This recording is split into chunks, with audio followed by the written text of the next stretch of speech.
मंगलम भगवान विष्णु मंगलम गरुड़ध्वजा मंगलम पुंडरीकाक्षः मंगलायतनो हरिः सीतानाथ समारंभां श्रीरामानंदार्य मध्यमाम् अस्मदाचार्यपर्यन्तां वन्दे श्रीगुरुपरम्परां गजाननं भूतगणादिसेवितं कपितजम्बूफलचारुभक्षणम् उमासुतं शोकविनाशकारकम्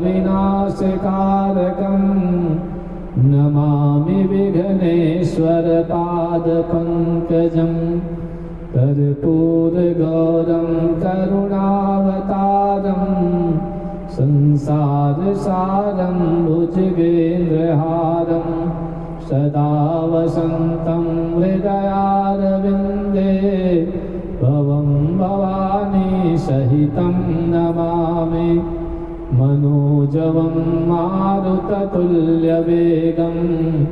जितेन्द्रियं बुद्धिमतां वरिष्ठं वातात्मजं वानरयूथमुख्यं श्रीरामदूतं शरणं प्रपद्ये नमोऽस्तु ते व्यासविशालबुद्धे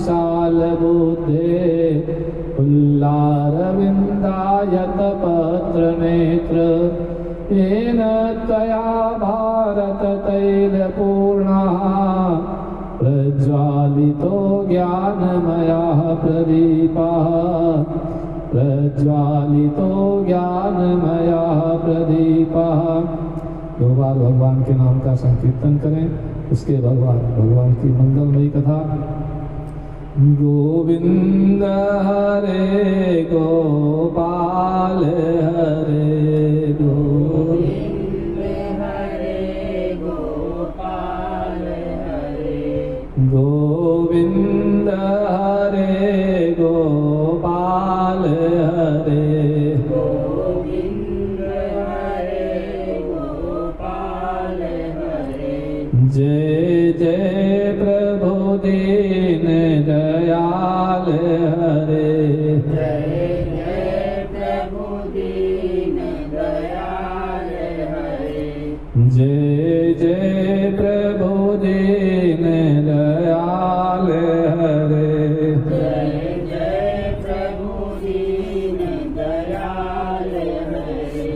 गोविंद हरे गोपाल हरे गोविंद हरे गोपाल हरे गोविंद हरे गोपाल हरे गोविंद हरे गोपाल हरे। बोले कृष्ण कन्हैया लाल की, ओंकारेश्वर भगवान की, नर्मदा मैया की, व्यास भगवान की, श्री शिव महापुराण की। तो कल हम लोगों ने कथा सुनी, भगवान के गणों के साथ मां सती दक्ष के यज्ञ में गई। वहां उन्होंने अपने शरीर का त्याग कर दिया। तो जब गणों ने उसका प्रतिकार करने के लिए अपने आयुध उठाए तो भृगु ने दक्षिणाग्नि मंत्र का हवन करके उन सारे जो है गणों को वहां से भगा दिया, भाग गए सब। नारद जी को समाचार मिला तो नारायण नारायण करते हुए वीणा बजाते हरिगुण गाते कैलाश पर्वत पर प्रकट हो गए। वो ऐसा समय चल रहा था कि उस समय भगवान भोलेनाथ सनकादिक ऋषियों को ब्रह्म विद्या का उपदेश दे रहे हैं। नारद जी ने सोचा बीच में बोलना अच्छा नहीं। नारद जी बैठ गए, मन में विचार कर रहे हैं कि शिव जी कितने भोले हैं। सती ने अपना शरीर जला करके भस्म कर दिया, लेकिन फिर उनको दुख नहीं। थोड़ी देर बाद जब कथा का विराम हुआ तो नारद जी की आंखों से आंसू गिर रहे हैं। नारद जी कहते हैं प्रभु आपका अपमान हुआ और आपका अपमान आपकी शक्ति से सहन नहीं हुआ। मां सती ने अपनी देह को यज्ञ में जला डाला और चूंकि वह आदि शक्ति है वो कभी समाप्त नहीं होती, माया करके अदृश्य रूप से आपके भीतर समा गई। नारद जी कहते हैं प्रभु जिन लोगों ने अन्याय किया है, यज्ञ के नियमों को तोड़ा है, इनको आप दंड दें। भोलेनाथ बड़े कल्याणकारी हैं, सबका भला करने वाले हैं, किसको दंड दें। बोल पड़े कि मैं किसी को दंड देने वाला नहीं, हर व्यक्ति का कर्म ही उसको दंड देता है, काल ही दंड देता है। शिव के सिर के ऊपर ज्ञान रूपी गंगा प्रवाहित रहती है, इसमें उनको क्रोध नहीं आता। अक्रोध नहीं आता तो कुछ करेंगे नहीं। नारद जी विचार करते हैं कि क्रोध कैसे दिलाऊं। कहते महाराज उस यज्ञाचार्यों ने आपके गणों को मारा, यज्ञ में हवन करके गण पैदा करके आपके गणों को मार मार के जल्दी लकड़ियों से भगा दिया। जैसे इतनी बात कही भगवान शिव को क्रोध आ गया। भगवान अपना अपमान सहन कर सकते हैं लेकिन अपने आश्रितों का, अपने भक्तों का अपमान नहीं सहन कर सकते। नारद जी इस बात को जानते हैं, इसलिए उन्होंने ये बात कही। महादेव ने जैसे नारद से सुना कि अपने पिता दक्ष से अपमानित होने के कारण सती ने प्राण छोड़ दिए हैं और उनके यज्ञ से प्रकट हुए ऋभुओं ने महादेव के गणों को मार मार करके भगा दिया, तब उनको बड़ा क्रोध आया और उग्र रूप धारण कर लिया। मारे क्रोध के वो ओंठ चबाते हुए अपने जटा से एक बाल उखाड़ करके जो है जमीन पर पटक दिया। कहते हैं वो बाल बिजली और आग की लपट के समान चमक रहा था। जैसे वो बाल पटका, नारद जी प्रसन्न हो गए, सोचते हमारा काम बन गया। भगवान बिना संकल्प के कुछ नहीं करते और उनके संकल्प से उस जटा के बाल से वीरभद्र प्रकट हो गए। बोले वीरभद्र भगवान की। वीरभद्र के 1000 हाथ हैं, काला काला बड़ा भयंकर स्वरूप है। शंकर जी के समान उनके भी 3 आंखें हैं। शंकर जी के मन में तो पहले से बात थी कि कुछ वहां गड़बड़ होने वाला है, क्योंकि दक्ष हमसे ईर्ष्या करता है, इसलिए सती को रोका था, लेकिन सती नहीं रुकी।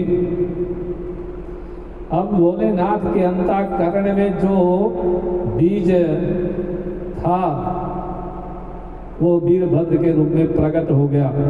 जो बात थी सती की रक्षा करने के लिए आदेश दे दिया भोलेनाथ ने, वीरभद्र तुम मेरे अंश हो और जाओ गणों को लेकर के यज्ञ में जा करके देखो वहां क्या हो रहा है। उस यज्ञ दक्ष के यज्ञ को पूरा नष्ट कर दो कि उन्होंने हमारे गणों को मारा। हम अपना अपमान सह सकते हैं लेकिन अपने भक्तों का नहीं। वीरभद्र जो है बड़े वेग से उत्तर दिशा की ओर चले। बहुत तो उनके चलने से बड़ी भयंकर आंधी उत्पन्न हो गई। यज्ञाचार्य जो छप्पर के नीचे बैठे हैं, चिंता व्याप्त हो गई, ये क्या हो रहा है। तेज आंधियां चलने लगी, बिजली कड़कड़ाने लगी, बरसात होने लगी। वहां सब दक्ष की स्त्रियां आपस में बात करती हैं, जो बेटी का अपमान किया उसी का फल है। अब भोलेनाथ अवश्य को नष्ट कर देंगे। भोलेनाथ को क्रोध दिलाने वाला आज तक कभी जीवित नहीं रहा, तो क्या ये दक्ष बचेगा। ऐसा लोग आपस में विचार कर रहे हैं। तब तक भगवान रुद्र के सारे गण वहां पहुंच गए। वीरभद्र के साथ किसी ने प्रागवंश को, किसी ने अग्निशाला को, किसी ने जजमान के घर को, किसी ने यज्ञ के पात्रों को, किसी ने यज्ञाचार्य की पत्नियों को, किसी ने अग्नि को, किसी ने कुंड और किसी ने बेदी वाली मेखला को नष्ट भ्रष्ट कर दिया। वीरभद्र मुनियों को पकड़ करके मारने लगे। वहां जो उनकी स्त्रियां बैठी हुई थी उनको भगाने लगे। किसी की जटा खींचते हैं, किसी की दाढ़ी उखाड़ते हैं। और जो देवता ये देखने के लिए आए थे कि अब क्या होगा, वो जान बचा करके भाग गए वहां से। मणिमान ने भृगु को, वीरभद्र ने दक्ष को और चंडीस ने पूसा को बांध लिया और पत्थर मार मार करके उनसे पूछ ले गए, बताओ तुमने हमारी माता का अपमान क्यों किया। जब वो लोग कुछ नहीं बोले तो वीरभद्र ने भृगु की दाढ़ी पकड़ करके खींच ली। क्योंकि वो दाढ़ी हिला हिला करके कहते थे कि हमारी दाढ़ी बहुत अच्छी है। वीरभद्र ने उनकी दाढ़ी उखाड़ी यज्ञ कुंड में डाल दी। भाग देवता बड़ी टेढ़ी आंख करते थे कि मुझसे बड़ा तेजस्वी कौन है, आंखों में बड़ा तेज है। उनकी दोनों आंखें निकाल करके यज्ञ कुंड में डाल दिया। पूखा जी बड़े, जब शिव जी का अपमान हो रहा था, दांत निकाल निकाल करके हंसते थे। तब सती जी ने जब देह त्याग किया तो भी बड़े जोर से हंसते थे, उनको बड़ा मजा आया था। वीरभद्र ने उनके दोनों दांत तोड़ दिए। वीरभद्र ने दक्ष का सिर तलवार से काट दिया, लेकिन वो सिर जो है धड़ से अलग नहीं हुआ, तो उनको बड़ा आश्चर्य हुआ।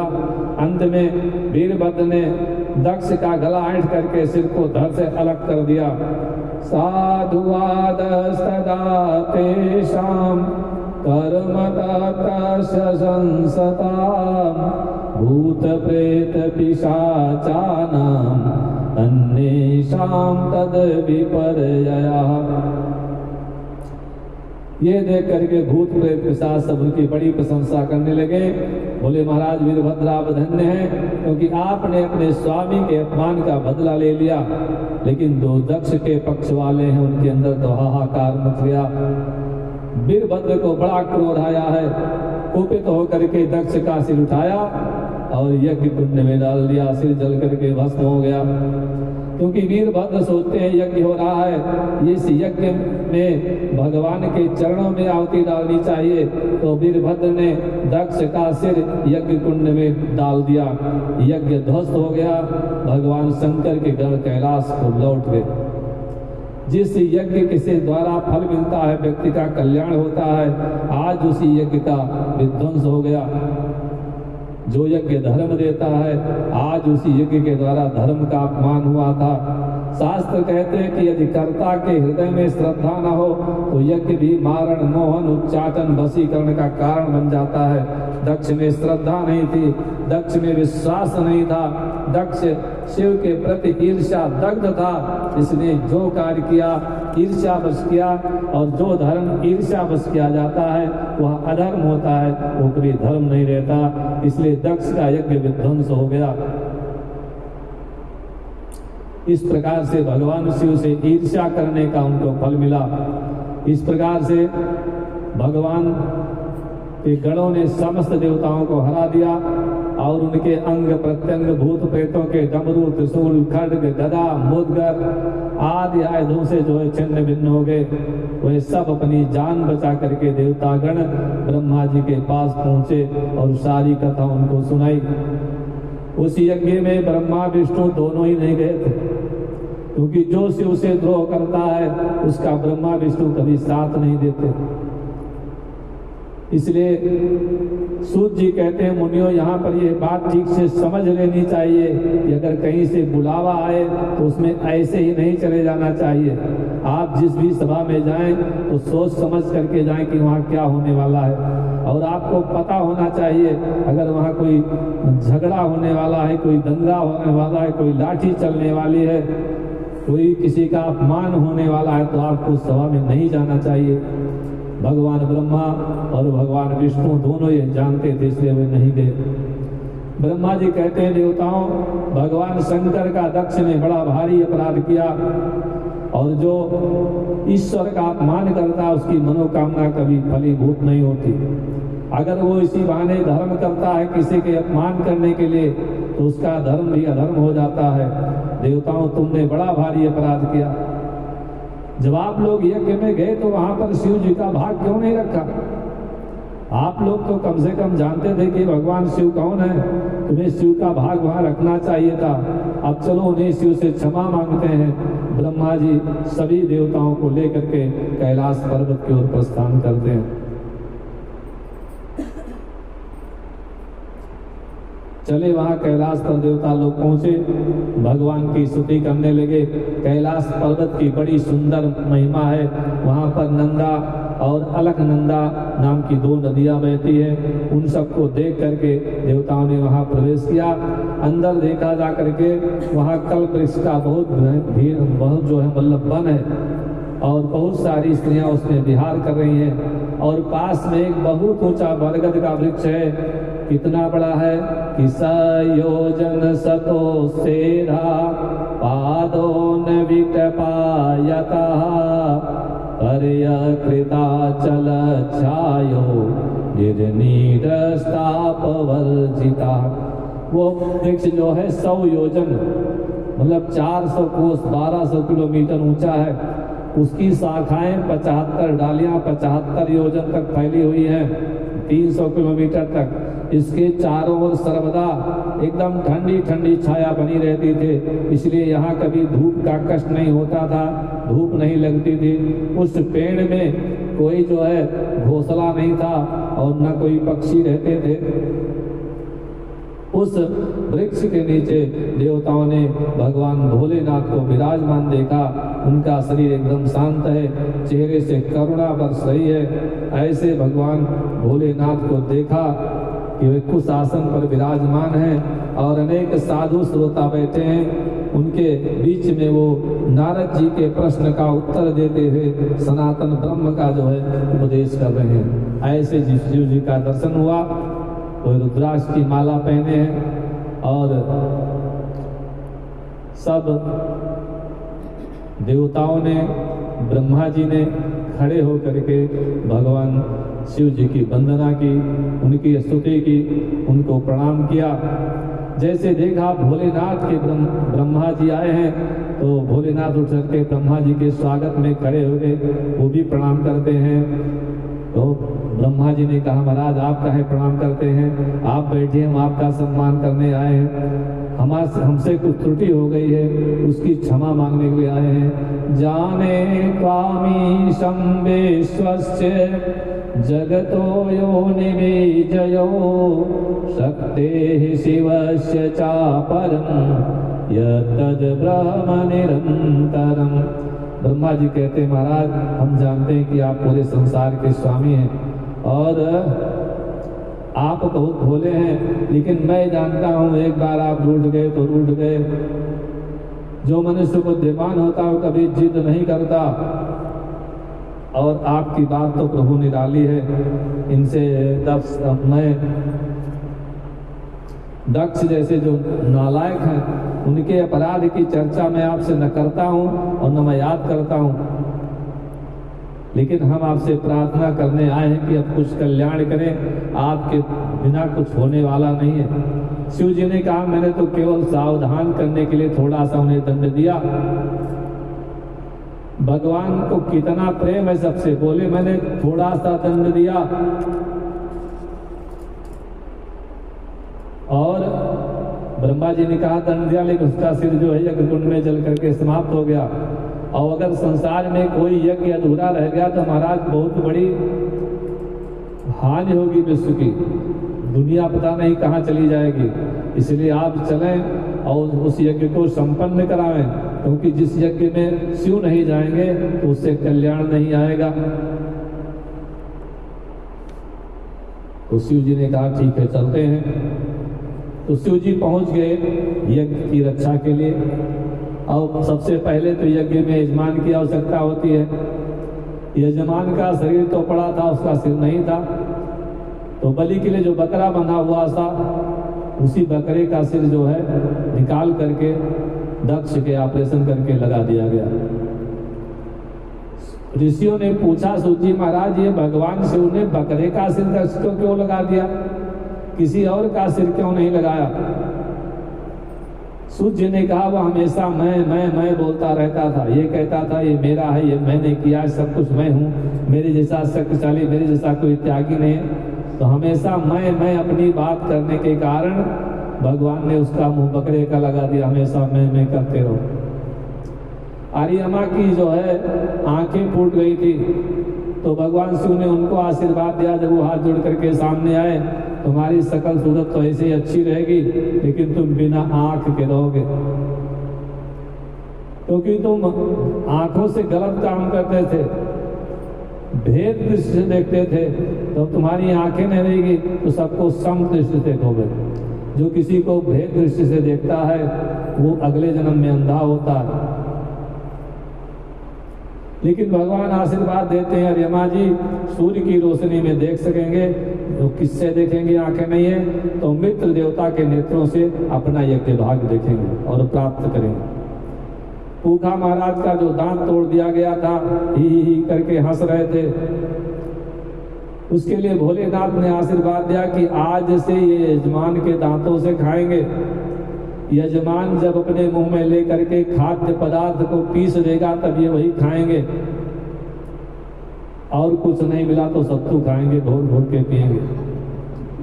इसके बाद जिन जिन के अंग भंग सब टूट गए थे उनको सबने अश्विनी कुमार वैद्य देवताओं के, उन्होंने ऑपरेशन करके सबको जोड़ दिया, ठीक ठाक कर दिया। अब समस्या बची, महाराज भृगु की यज्ञाचार्य वही थे, उनकी दाढ़ी तो उजड़ गई थी और यज्ञ कुंड में चली गई थी। भगवान भोलेनाथ सोचा अब इनकी दाढ़ी कैसे आवे।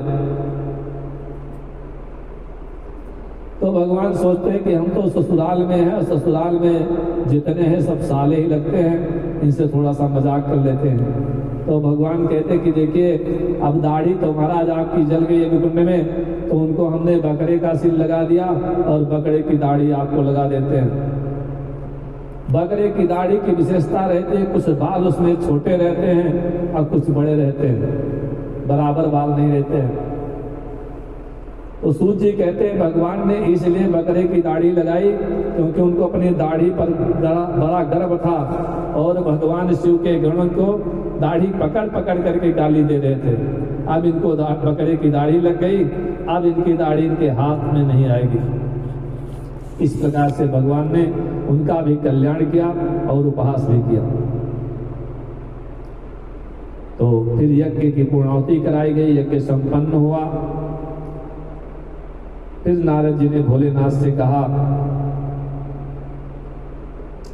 कि विद्ये सर्व विजानासि कृपया शंकरस्य च त्वयाद्भुता हि कथिता कथा में शिवयो शुभा।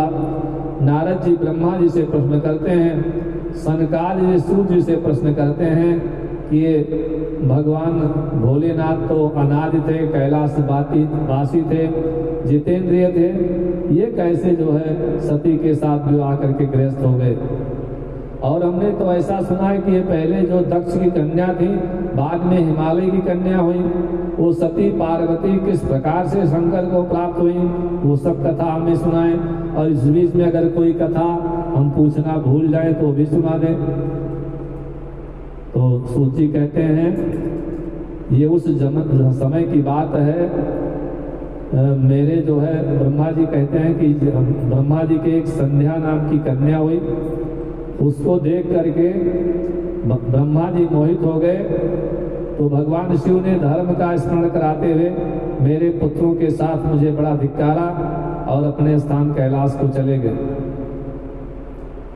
मैंने शिव की माया से मोहित होकर के मूर्खता बस उन्हें मोहित करना चाहा, लेकिन मेरे सारे प्रयत्न निष्फल हो गए। तब निराश होकर के ब्रह्मा जी कहते हैं मैंने शिव जी की भक्ति की तो उन्होंने बहुत समझाया, तो मैंने ईर्ष्या तो छोड़ दी लेकिन हठ नहीं छोड़ा। फिर मैं सोचता हूँ कि तपस्या के द्वारा रुद्र को अपने बस में करूंगा। तो रुद्र को मोहित करने के लिए मैंने शक्ति का सेवन किया, उनकी पूजा की और अपने पुत्र दक्ष से अश्विनी वीरनी नामक कन्या से सती को उत्पन्न कराया। और वो दक्ष सुता उमा जब कठिन तप करके रुद्र की स्त्री बनी तो रुद्र स्वतंत्र होकर के संतान की इच्छा से उसका जो है अपने घर में पालन करने लगे। भगवान शिव को गृहस्थ आश्रम में आकर के बहुत समय बीत हो गया। उधर भगवान को कोई संतान तो उत्पन्न करना नहीं था, तो भगवान की माया से दक्ष को घमंड उत्पन्न हो गया। उसने एक बड़ा यज्ञ किया जिसमें उन्होंने ब्रह्मा जी को, विष्णु जी को, सब देवताओं को बुलाया, लेकिन महादेव जी को नहीं बुलाया। फिर भी सती वहां गई। उस यज्ञ में उनका भाग न देख करके सबकी निंदा करके अपना उन्होंने शरीर त्याग दिया। भोलेनाथ फिर बुलाए गए, सबका उद्धार किया, सबका कल्याण किया। संक्षेप में एक अध्याय में सती की कथा सुनाई। अब बोलते हैं आगे आपको हम पार्वती जी की कथा सुनाएंगे। इत्याकर्णवचस्तस्य नैमिषारण्यवासिनः पप्रच्छ मुनि श्रेष्ठ कथां प्राप प्रणासिनी। अब सुंदर कथा पार्वती जी की कथा सुनाने जा रहे हैं। सूत जी महाराज बहुत प्रसन्न हैं, सारे ऋषि बहुत प्रसन्न हैं। तो ब्रह्मा जी कहते हैं जब सृष्टि की रचना करनी हुई तो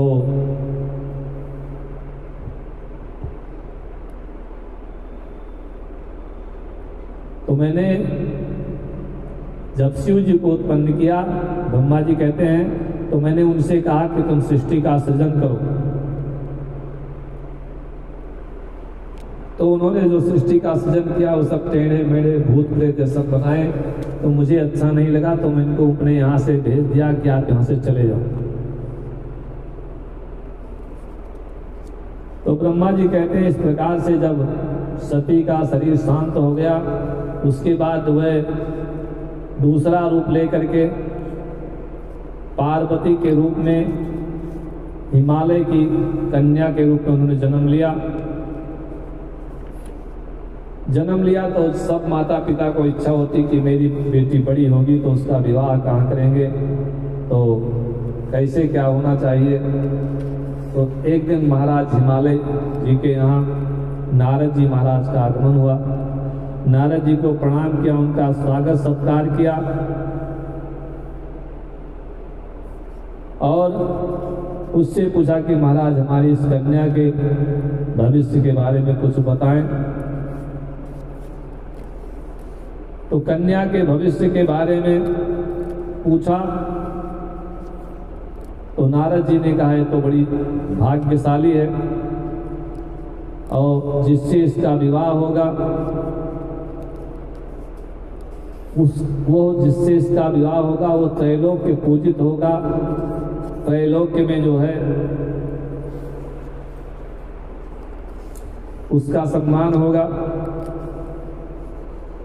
तो महाराज उसका किसके साथ विवाह होगा, कहीं न उसका किसी बहुत बड़े तपस्वी के साथ विवाह होगा, तो इसको तपस्या करने के लिए जो है भेज दिया जाए। तपस्या करने के लिए कहाँ भेजा, बोले शिव जी की तपस्या करें, क्योंकि शिव जी जो है अभीष्ट फल को देने वाले हैं। शिव जी अभीष्ट फल को देने वाले हैं, तो उनको पंचाक्षर मंत्र का जो है उपदेश देते हैं नारद जी कि पंचाक्षर मंत्र के द्वारा भगवान शिव को प्रसन्न करें। शिव बहुत शीघ्र प्रसन्न हो जाते हैं पंचाक्षर मंत्र की उपासना से। पार्वती जी तपस्या करने के लिए चली गई पहाड़ की कंदराओं में और वहां तपस्या करने लगी। पहले धीरे धीरे भोजन को कम किया, उसके बाद एक समय भोजन करने लगी, उसके बाद भोजन करना बिल्कुल बंद कर दिया, उसके बाद पत्ते खा करके जो है अपना जीवन बिता रही हैं और तपस्या कर रही हैं। कुछ दिनों के बाद उन्होंने पत्तों का भोजन भी छोड़ दिया, तो उनका नाम पड़ गया अपर्णा, नाम पड़ा उनका। पार्वती जी का एक नाम अपर्णा पड़ा। इस प्रकार से उधर वो तपस्या कर रही हैं और इधर भगवान भोलेनाथ की लीला सुने। भगवान भोलेनाथ जब सती का शरीर शांत हुआ, उसके बाद जब लौट करके हिमालय पर्वत पर आए तो समाधि में चले गए और अखंड समाधि में लगा दी। बहुत समय बीत गए, तारकासुर नाम का एक राक्षस पैदा हो गया। अब तारकासुर का वध कौन करे, तो उसको मारने के लिए उसको वरदान था कि शिव जी का पुत्र ही तुम्हारा वध करेगा, ऐसा उसने वरदान मांगा था। तब शिव जी के जब विवाह ही नहीं हुआ, पत्नी नहीं, तो वो समाधि लीन है, तो उनको जगाने के लिए जो है इंद्र ने कहा कामदेव से, कोई लाइट जला दीजिए। इंद्र ने कामदेव से कहा कि आप जाओ और भगवान भोलेनाथ को किसी तरह से जगाओ। तो कामदेव कहता है कि महाराज मैं तो आपका मित्र हूं, मेरे पास 5 बाण है फूलों के कोमल वाले, 3 प्रकार का धनुष है, भ्रमरों से युक्त ये मेरी प्रत्यंचा है, सुंदरी स्त्री मेरा सेना है, और बसंत ही मेरा मंत्री है। मैं 5 बल वाला देवता हूँ। चंद्रमा जैसा मेरा मित्र है, श्रृंगार ही मेरा सेनापति है। मेरे सैनिक हैं हाव भाव। मैं इस सैनिकों के सहित जाता हूँ और आपके अभिष्ट कार्य को करूँगा। इंद्र कहते हैं ध्यान रखना, अपने ही भी सुरक्षा करना और देवताओं के कार्य का भी जो है काम भी बनाना। तो कैलाश पर्वत पर पहुंच गए जहां भगवान तपस्या में लीन है।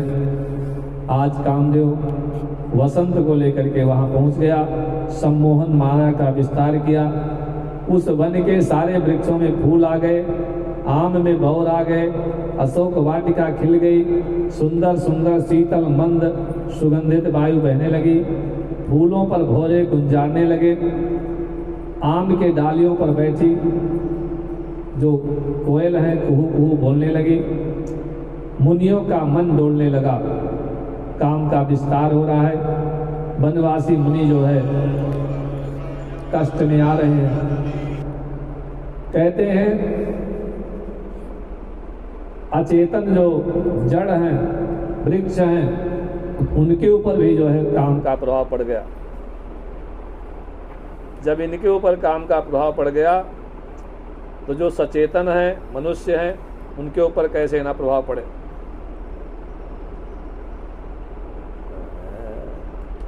क्या हुआ